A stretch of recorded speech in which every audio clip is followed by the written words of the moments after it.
Hello and welcome to this training video, which is an introduction to Twitter. My name is Luan.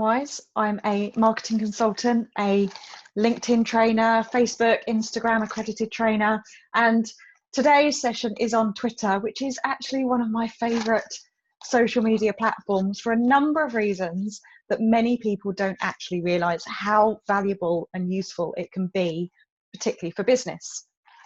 So what I'm going to run through in this course is a very brief introduction to Twitter. You may be aware of it, but you may not actually have used it or thought about using it for your Arb business. I'm going to go back to basics and run through what a Twitter profile looks like and how to set it up. Going to talk to you about thinking about who it is that you want to follow on Twitter and perhaps why as well, because it's very easy in the world of social media to hit that follow button and get distracted by loads of noise. And I think the reason to be successful with social media is to really focus on what you want to use the platform for, what's valuable for you and for your business.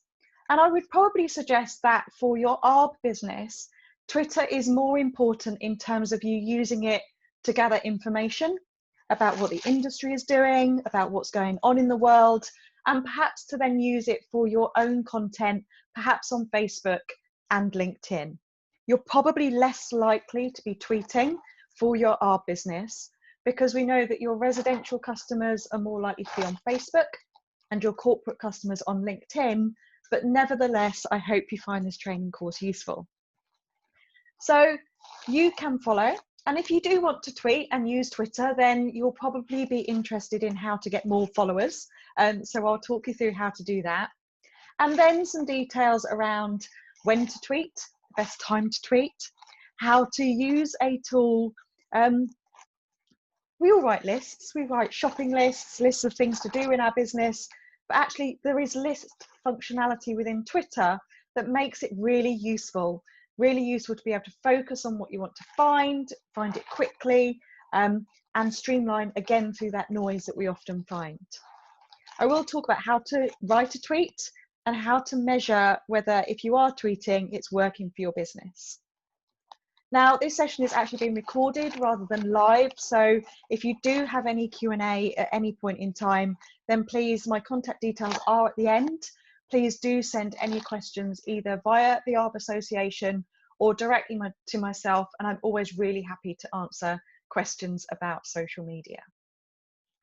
So, Twitter's mission.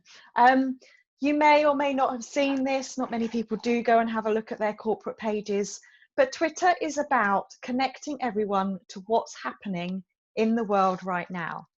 It is a really fast moving platform. There are hundreds and thousands of tweets every minute, every hour.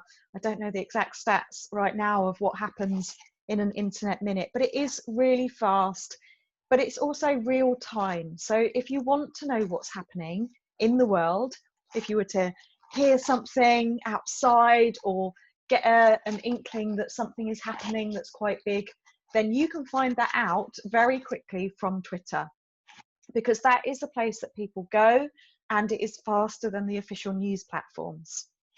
But breaking news, entertainment, sports, what's happening in the world live as it unfolds. And you may just find that it's a useful platform that you can just start to people watch and see what people are interested in and what they're talking about, whether that is Arb related or just about the wider world. It really is a way to find out what people are talking about, what's topical, what people are worried about, focused on, what questions they're asking. It is the most open, fast platform for gathering info. Its mission, Twitter, it's one of the older social media platforms. It has been around longer than Facebook and Instagram, but not quite as long as LinkedIn. Its mission is to give people the power to create and share ideas, as we said, instantly, and that there's no barriers to doing so. So in business, why use Twitter? Lots of reasons if you did want to tweet, and I thought this slide was still useful to share with you so that you could see how perhaps other businesses are using it. So if you don't think it's as relevant for your ARB business to be tweeting, then think about your corporate clients, your wider community, perhaps your suppliers, your professional associations, and why they might be using it. So businesses and celebrities and sporting events, things like that, are using it to create awareness, to get people to find out about them and drive traffic to website, you'll see further down, to really have this opportunity to interact with people, to have conversations, okay, quite short conversations, but you will see that you can reply to tweets, respond to tweets, share tweets. So it is a kind of a chatty place. It's quite fast and short in terms of having those conversations and opportunities.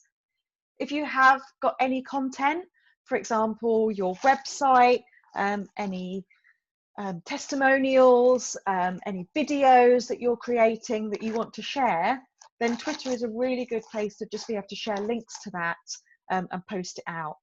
You'll see as we go through, and hopefully you take a look at what the ARB Association are doing on Twitter, how they are doing what I would call content curation, which means they are looking for content that's relevant about trees and your industry so that they can share it. So they don't have to create everything themselves, but they can see if there's anything topical, any news articles, anything political, any events that are going on that they can pull together and share with their audience, which is you and the industry. Twitter is quite often used by businesses for customer support. If you ever need to complain about anything or get a response from customer service, we know that email can take a while, phone calls can take a while to get through. There are a lot of companies using Twitter specifically for customer service. It can be used to generate sales leads. If we ever see people complaining or asking questions or looking for ideas, people tend to write that kind of stuff on Twitter. So it could generate leads for your business potentially. You could follow your competition, see what they're up to, see what they're posting, see where they're working, and maybe not just your competition, but your customers as well, see what they're working on. It helps you keep up to date with news and trends, longer term trends, but also, as I'll show you shortly, daily trends. There is something on Twitter called trending topics. And whenever there is a topic of conversation that lots of people are talking about, you will see that trending. And that's the way that you can really find out what's happening in the world, because everyone's talking about it. But it's how that you can also get involved if it's relevant to your business. And if you are hosting any events or attending any events, then Twitter is great. You will find that lots of people that attend events will tweet about it. They'll tweet about it before they go. They'll take pictures of speakers and slides and networking, and they'll share it. Because it is real time as well, it's quite useful that you can see who else is attending the event. Speakers will be promoting it. So if that's something that you're doing or you're involved in, the ARB conference, for example, then Twitter could be a place to find some information about it.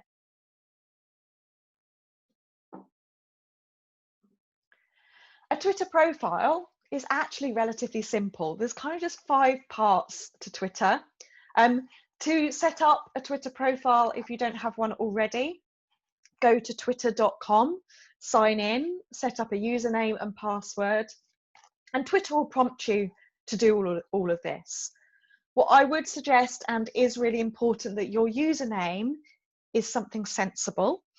It's relevant to your business, because you will need to tell people what your username is. People will want to use your username in their own tweets to mention you and to notify you of things. So you do want that to be sensible. And just like any other social media platform and its setup, you do have a photo on there. You may decide that if this is a purely business account, it could be your business logo. But if you're doing it as yourself, as an arborist perhaps, or you want to make it more personal, then your own photo. But again, make sure that is a sensible photo, ideally head and shoulders, looking at the camera, because everything that you do on social media, whether it is on a desktop or a mobile, everything becomes quite small. So it's really important that that photo or logo is really clear for people to see so that they can recognize it as they're scrolling, but it could be something of interest to them. You have this really nice opportunity along the top, part 4, which is a background header image. I know that lots of you take photos all the time when you're out working. I'm sure you've got lots of photos as well. This is a really good opportunity to either have something branded for your business and create a graphic, or just to have a beautiful photo of trees, so that when people come to your profile, as well as reading the text, that they can see quite quickly what it is your profile and your business is about. To go back to point 3, which sits under the photo and the username, that's your bio. It's your short description. It can be 160 characters on Twitter. So you have 160 characters to say what it is you do or what your business does. And really this is about letting people know quite quickly what this Twitter account is about. Because when they see it, when they search, when you follow them, this is the first bit of information they see. They see your username, they see the photo, and they see the bio. And they need to know that that's going to be a Twitter account that's of interest to them, to make them want to follow it and engage with it. And then you have, as you're using Twitter, you have the timeline, which is part 5 down the middle. This is where, if you're looking at your own profile, you'll see your own tweets that you've posted.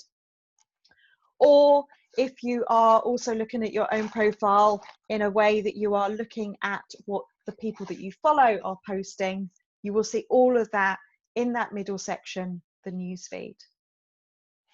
I'm going to come on shortly about how to tweet, but just because we can see it on this slide, you can see just to the right of number 5 is a blue icon and the words pinned tweet. Now, what's quite useful to do is to always have one tweet that you pin. It literally is kind of pinning it to the top of your profile, as we can see that shop image there, so that when people do first come across you, find you, look at your profile, there is always one message that they will see first. And that could be to visit your website, if they need some tree work, to give you a call, just something that is almost an introduction to your business, or something that you want people to always see, rather than necessarily that last tweet that you've posted. Here's a couple of examples of Twitter bios that quite clearly explain what the accounts are for. As I said, customer service is used quite a lot, so the Royal Mail Help Twitter account makes it really clear. You know what this account is about. It is the official Twitter account for Royal Mail customer service. They've said what times of day and days of week they're there to help. And they've also said, because they have more than one account, that if you want news, follow @Royal-Mail.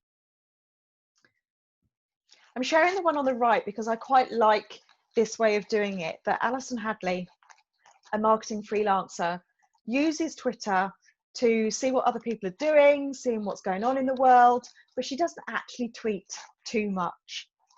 But she does want to use it, but she wants to kind of make people aware that she doesn't use it so much. So she's used her Twitter bio quite cleverly to say what she does. She's a marketing and PR freelancer, but she's also said, I'm mostly here to gather news. I also share insights when attending events.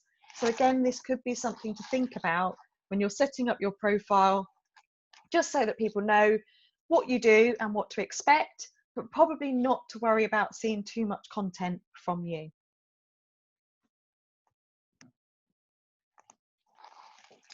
Something you will always see on people's Twitter profiles when you have a look, and it's part of the conversation about how many followers have you got on Twitter, a bit like Facebook likes, you know, it is a metric. But what I want to highlight to you is that people follow you and you follow other people. And sometimes people will say that they have huge numbers of followers, but that's sometimes because they are following huge numbers of people. What you see happening a lot on Twitter is that people will follow you back automatically, perhaps, or just because it's of relevance to them, so they do choose to follow back. But it's important to just look at the difference between those numbers. And sometimes, the example here is that sometimes people will be following more people than they have followers. So the one bottom left, someone here is following over 3,000 people, but they themselves have just over 2,000 followers. Now, for me, that's quite an indicator that perhaps their content isn't that interesting, or perhaps it isn't that relevant, because not everyone that they're following is following them back. And I'd also expect people to have some followers just naturally through the content that they're posting and finding them, so that it's not always a reciprocal thing. So looking at those numbers and the gap between the numbers is quite a good quality indicator, but something to strive for as well. What I also know is that when people are following huge numbers of people, whether it's 8.5, almost 9,000 versus through to 85,000, they can't possibly be using that platform effectively. There will be so much content that is flying through the newsfeed so fast, they won't be seeing it, they won't be managing it. They're just collecting numbers and not getting the most out of the platform. So I probably wouldn't follow people that had 85,000 people in their audience. They're never going to share my content. They're never going to engage with me. And I bet you if they're of that size, they're just going to be posting noise as well. So it's just an indicator and something to be aware of. So when you set up your Twitter profile, before you start posting content and building your own followers, it's important to think, as I said, using this for an insight, information gathering platform, that you have a think about who it is you want to follow.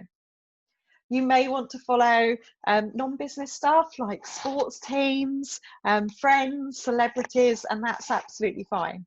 But if you think about this from an ARB perspective, you want to be thinking about who's in the industry that's already sharing good content to give you information, but also that you can, we call it a retweet on Twitter, click a button and share that out to the people that are following you. So as some initial suggestions, you won't be surprised that I'm recommending that you do follow the ARB Association, which means that you would, in the search bar on Twitter, type in @Arboricultural Association, or if you can remember, it's @ARB Association is their username. Type that in. I'm already following them. You can see on the blue button screenshot here. But if I wasn't, that would just say follow, and I'd hit that button. And then every time the ARB Association posts something on Twitter, it would appear in my newsfeed. You can also follow the ARB Association's technical director, John. He is John Tree, 1981, as his username. And then just a couple of other examples that we've come across that we know are sharing good content, @Arbor Smarty and @Jeremy D. Barrel. The more you use Twitter, the more you search, the more you look through the content that the ARB Association and John are sharing, you will pick up other people that are sharing content that you will find of interest. But it's a great place to start. And just going back to those numbers and the details that I've shared, we can see that @ARB Association is a really clear username. They have an image of a tree, which is their logo. They're using a background image as a graphic, which actually changes quite frequently depending on what they're doing. It may be a photo competition here. It may be an event. There is a Twitter bio that is very clear about what the account is about. It's about the ARB Association, who are the largest institution in the UK for tree care professionals, and how long they've been around. And we can see that there is a pinned tweet there as well. So textbook, everything great, a good example for you to follow, just to understand how Twitter's working. Now, there's something that you can do on Twitter, and it's probably kind of next step advanced, but it's a way of, as I've mentioned, there's a lot of noise, there's a lot of activity. And if you really want to focus the way that you use Twitter, I would do something called using Twitter lists. Twitter lists is literally like writing a list, but narrowing down the people that you want to follow into sections, really. So if you wanted to have clients that you work with in a list, you could create a list for that. If you wanted to create a list of industry specialists, you could do that. So you will see that when you're on your own profile, you can go down the left-hand side and see the table that you can see here, and lists are really visible now. You can click on that lists button, and that will allow you to then create lists for yourself. You can create private lists or public lists. When you put someone onto a private list, they will not know that you've put them on that list. So that's a really good thing to do with competitors. Because also when you add someone to a list, you don't actually need to be following them. A public list, if I was to add someone to a public list, they would get a notification. So if myself, as @LuanWise, wanted to create a list of people in the ARB industry, I could create that list. And if it was public and I followed @ARB Association, they would get a notification that says @LuanWise has added you to a list, and the list name of what I called it. This may be something that you're not ready for yet, so don't worry, I've got some resources on that. But what I wanted to highlight to you is that when people are creating public lists, you can go and subscribe to those. They've done the work for you already. And if you go to the ARB Association's Twitter profile, it's slightly hidden under there, but there would be 3 dots on that profile for a drop down. It's hidden by the box that's dropping down. But you can see on that drop down, it says view lists. If you go to their profile, you get to that drop down. They have created a public Twitter list of people who are tweeting about ARB that you can instantly follow, and they've done the work for you. And then you would, on your own profile, you wouldn't see it on your newsfeed unless you specifically followed everyone individually, but you could go to lists and then see everyone who's on that list and what they were tweeting in a different window. You kind of just need to have a play around with it to see how it works, but it's definitely something worth doing. And it's why, going back, that I know that those accounts that are following 85,000 people are doing it so wrong, because if they were doing it properly and effectively, they wouldn't be following 85,000 people. They would have everything in nice, neat lists for categories, from journalists to competitors to clients to industry. So you've started following people that are of interest to you.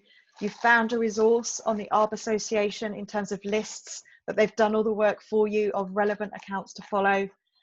You will also see on your Twitter profile when you log in and you're setting up your account that they will suggest people for you to follow as well. And that can sometimes be quite useful, because they're picking accounts based on who you already follow to kind of say, if you follow them, you probably like these too. So that can be something that's worth having a look at.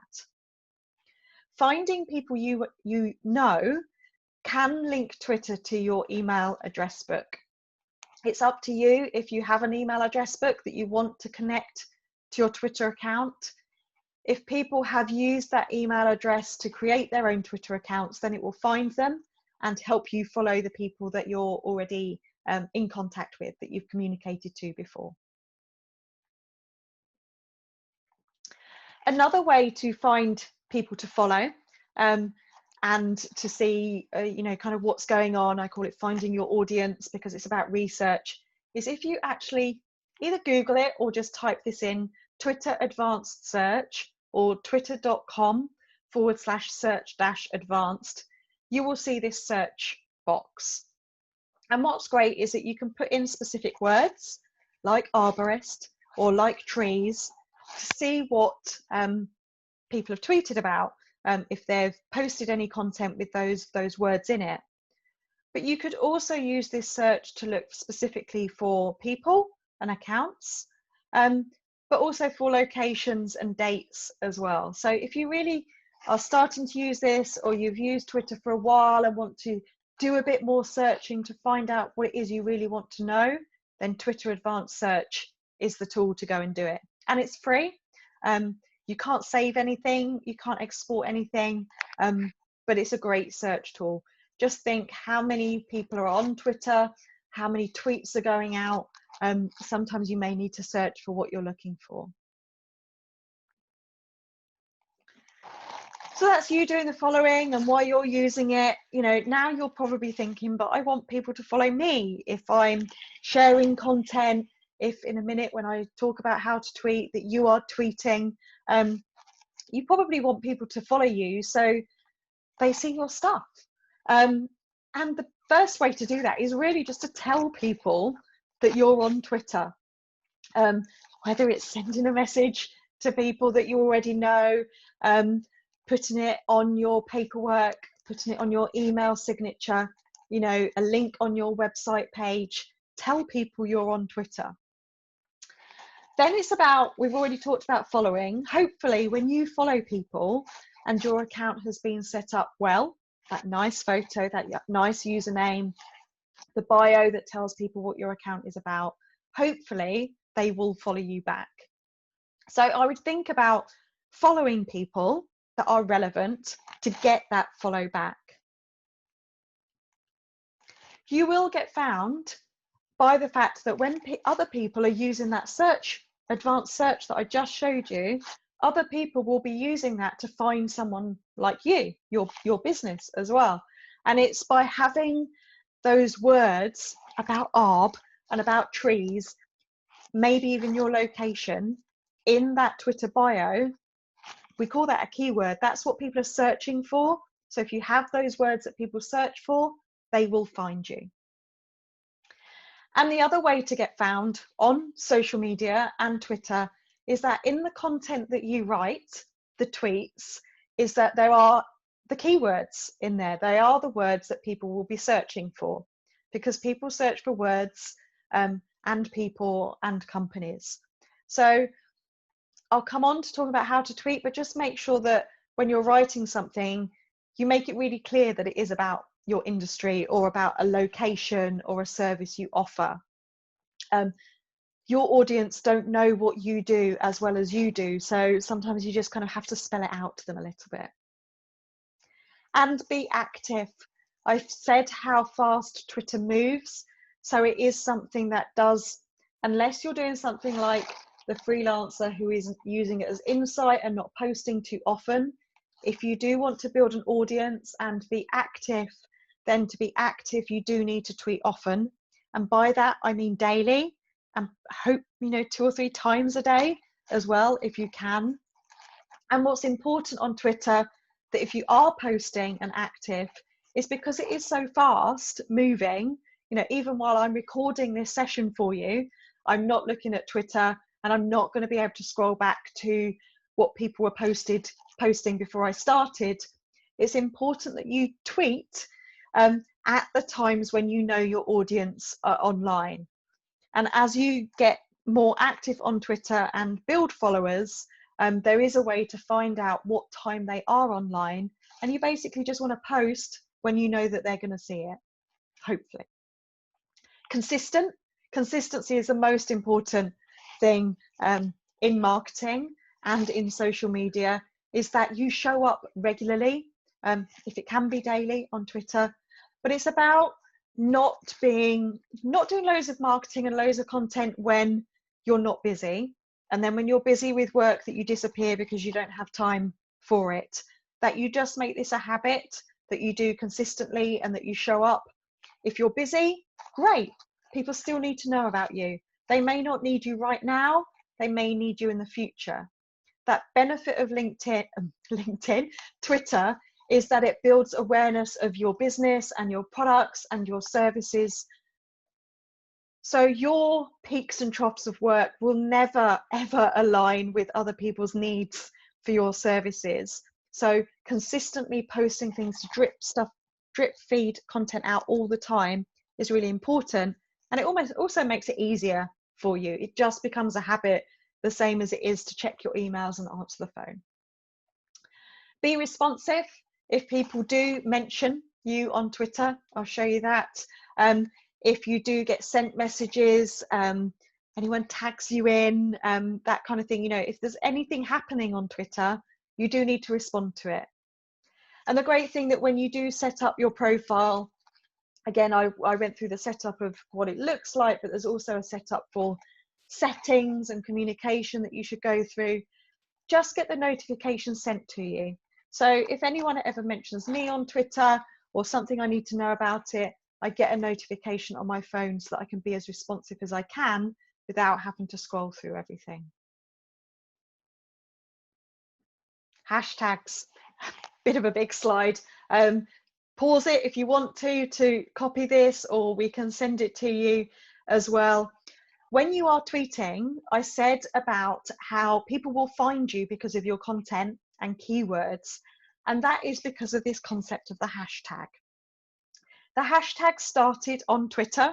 It started on Twitter when it first launched because at that time tweets were just 140 characters, so it's quite short. And so by adding a hashtag to kind of almost give context to what that tweet was about, helped people kind of understand quite quickly. So people, you know, to put something like hashtag trees or hashtag arborist would put something into context if you were sharing information. But what actually happened when people started putting the hashtag in front of the words is that it made it a clickable link. And it will only make it a clickable link if there is no spaces. So that's why you are seeing hashtag arborist life, hashtag arborists of Instagram. If you were to use it on Instagram, hashtag tree surgeons, there is no spaces, because as soon as you put a space, it creates it as separate words. But you will see when you see these on Twitter that it becomes a clickable link. And if you ever click on it, you would be able to see lots of other tweets that had used that hashtag. So if someone was interested in ARB and searched for that hashtag, you would hopefully come up. And if they thought that you were tweeting relevant, interesting information, they'll probably then follow you to get everything that you're posting. So it's a way of putting things into context and to give a way of getting you found and your content found.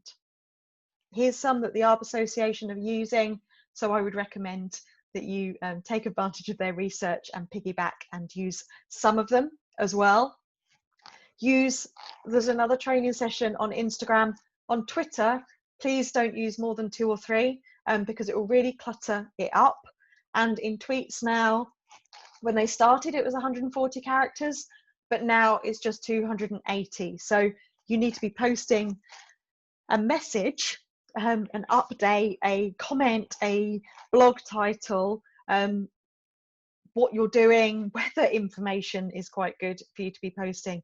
You're not going to have room for loads of hashtags, and it would look quite messy. So here's a selection, just 2 or 3 though, please. I mentioned earlier about trending topics on Twitter.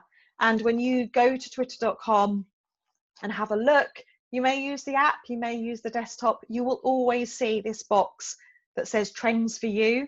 Not everyone will see the same thing. It may be based on your location, perhaps, or other things that you've already engaged with. But if there's something really big in the world, then it would be a trend for everyone. So this is a really useful way to see what people are talking about. When I did this screenshot, dancing on ice was obviously on the TV and people were talking about it, and country file, and I think that's a rugby game in there as well. So there will always be trending stuff, that's what's happening in the world, but also you'll find, and you'll just start to spot these, that there are lots of hashtags that are used to group that content together. You'll often see, for example, Monday motivation. Charities tend to tweet on a Tuesday. So if you're supporting any charities in your business, any charity work that you're fundraising for or supporting, then tweet on a Tuesday and put hashtag Charity Tuesday. If you've got any advice to share, it's good to do that on a Wednesday with hashtag Wednesday Wisdom. Thursday Throwback Thursday is quite a nice thing to do, because nostalgia as a theme of content, or a way of telling people about something that you may have forgotten about at the time, to kind of say, oh, two weeks ago I was here, or this time last year, or do you remember when? Throwback Thursday is a theme on Twitter, so you could use it. And on Friday, quite often people tend to recommend other accounts, services, people, partners, etc., and they'll use hashtag follow Friday.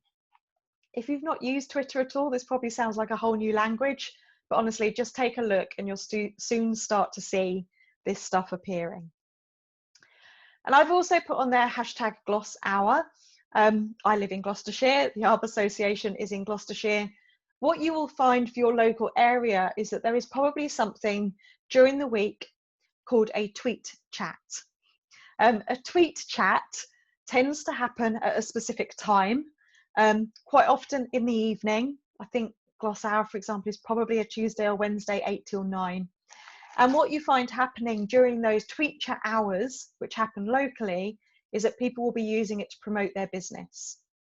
So if you can search through some local businesses, or maybe even have a guess at what your tweet chat might be based on hashtag Gloss Hour, find out when it is, and that could be a really good time of the week for you to talk about your residential service offerings. It's absolutely fine at that point to say, this is what we do. If you need any tree work or plant healthcare, then get in touch. Could just be a promotional opportunity, and see what's going on. So how to write a tweet. I'm not going to do loads on how to write tweets, because actually when you start using Twitter, when you look at the Arbor Association, when you look at John, when you look at Jeremy and have a look at what's going on, I would say just don't overthink it. The only thinking you need to do is the fact that you need to get what you want to say into 280 characters. So you do need to be concise and straight to the point. You know, this is happening, isn't it interesting? Are you, the weather's going to be really bad this weekend. If you spot any trees falling and we can help, give us a call. Straight to the point messages, 2 or 3 a day. Some of those will be just messages on repeat about your products and services. Some will be really time specific, for example, the weather, or for example, if there are any awareness days, that's quite useful content as well. Tree day, plant health day, I'm sure there's lots of things like that that you are relevant to you. You will spot them, or daysoftheyear.com is a great website to go to research those as well. So you've got 280 characters to get your message across quite quickly, and don't forget to use 2 or 3 hashtags. You can post videos to go with the images, the text. You can post images as well. If you have people at work, if you have beautiful trees that you've seen, if you have before and after images, absolutely fine to post those. Remember your PPE so that it's a correct picture and no health and safety issues showing in there. But absolutely, if you've got video and images, use those. What we're looking for on Twitter is to stop people scrolling to have a look at what you do. And if you like to use emojis, smiley faces, cups of coffee, trees, things like that, then do use them in your posts. If you're not an emoji speaker, again, don't worry about it. It's something that you will pick up and see more of as you become more familiar with the platform. An @mention is really just if you need to mention another Twitter account because it refers to them, or you want to make sure that they're notified, then just start typing and their Twitter username, and it will make it a clickable link through to their profile, and they would get a notification about it. So for example, you could tweet one day, just had my first Twitter lesson from @Luan Wise and @Arbor Association. Here we go.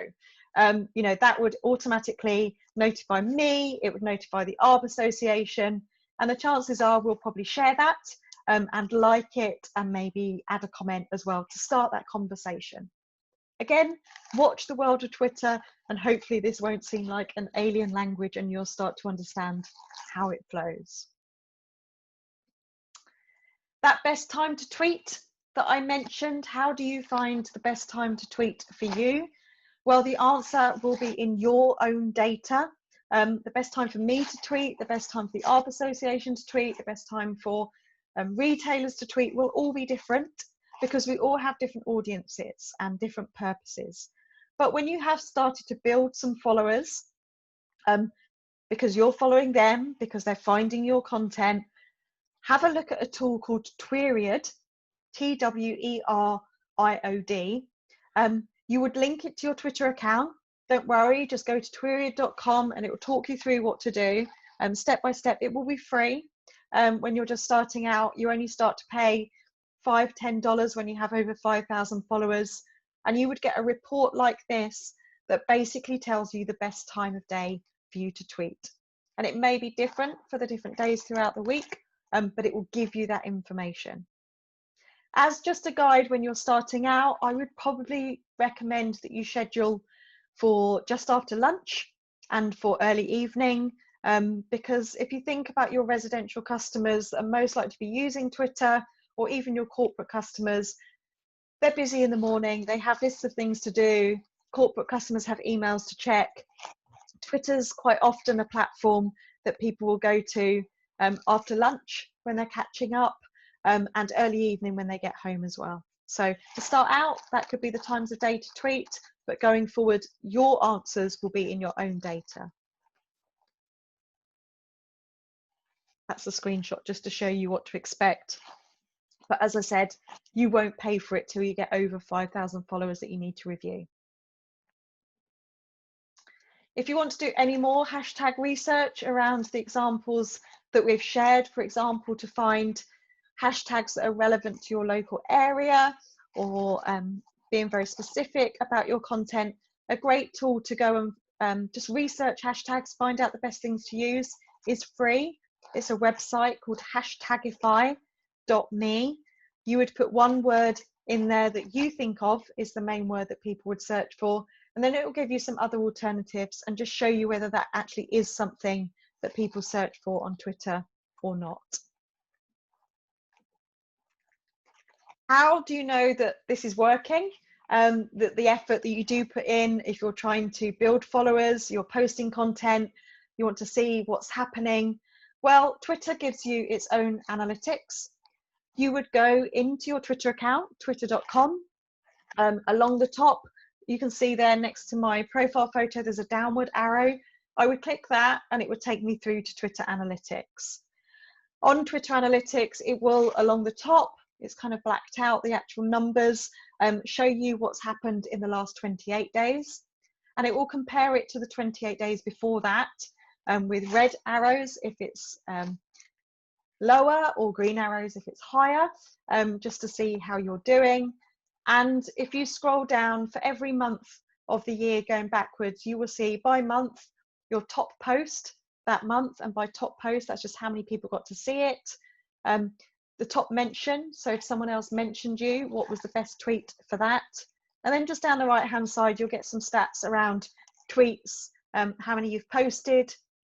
Tweet impressions is how many people had the opportunity to see that tweet.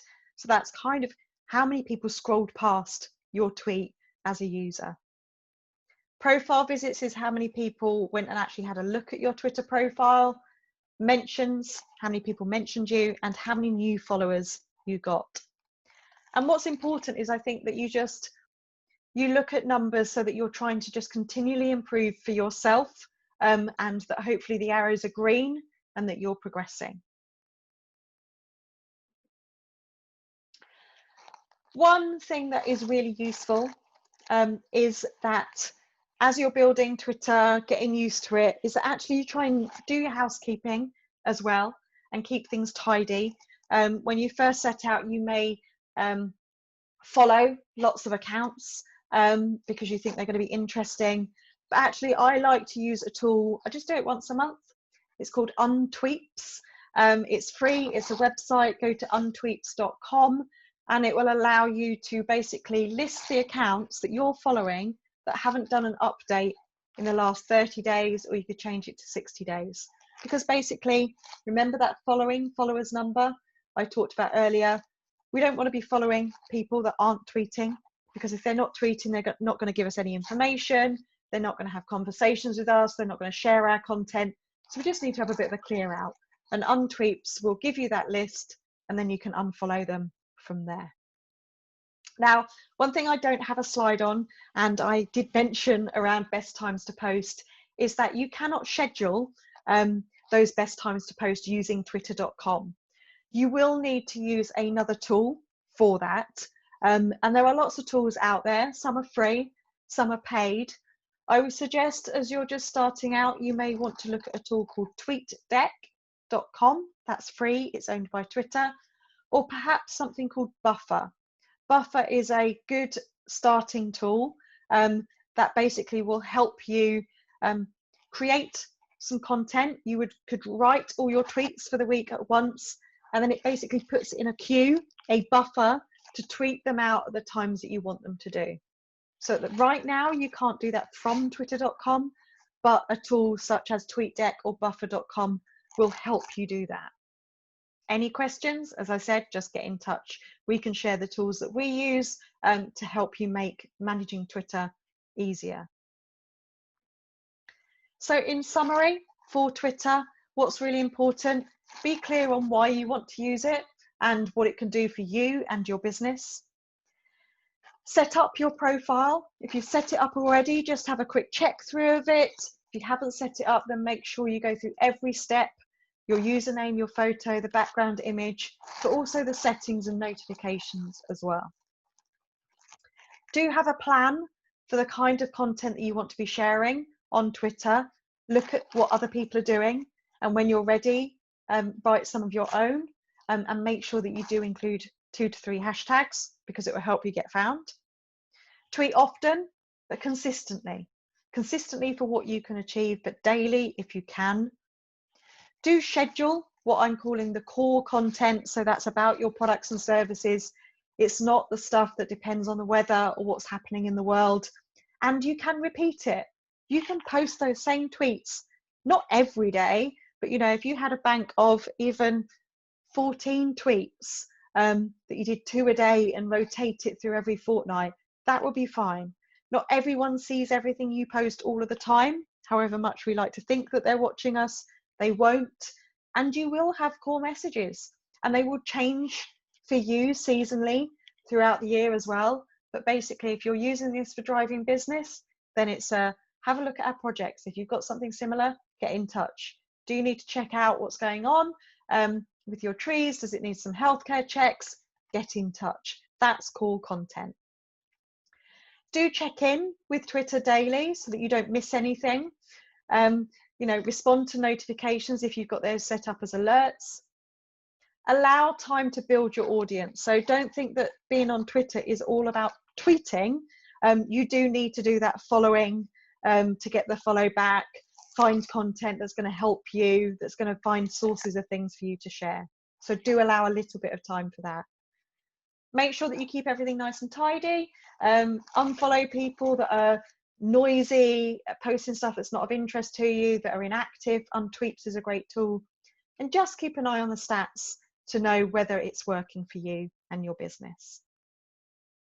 Thank you for watching. My name is Luan Wise. My contact details are at the end of the slide deck for you to get in touch if you have any questions, or feel free to send them via the Arb Association. Thank you.